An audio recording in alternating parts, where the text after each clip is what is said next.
A bola volta ainda para o time do Castilho, levou pro Castilho, levou pro fundo, a zaga não tirou, olha a sobra da bola, Pedrão! Defensaça voltou na sobra, gol do Ceará!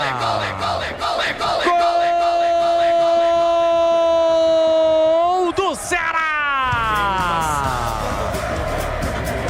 Um rebate incrível dentro da área da Macaca, um chute cruzado, o Pedrão fez uma grande defesa no rebote, me parece que foi o Facundo. E foi o último a tocar da bola. Na verdade, a bola bateu no Facundo e entrou. Entrou Mancinha no cantinho do goleirão da Macaca. Pedro Rocha não deu para ele. O Ceará diminui no majestoso. O lance está sendo realizado.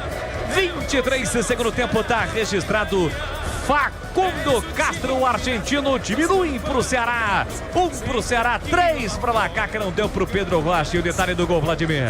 Primeiro foi uma defesaça do Pedro Rocha, né? Depois a sequência, a defesa da Ponte não conseguiu tirar. E aí no bate-rebate tocou no jogador do Ceará, o Kaique. Foi quem colocou para o fundo das redes. Diminui, está sendo revisado, mas por enquanto 3-1. E ele também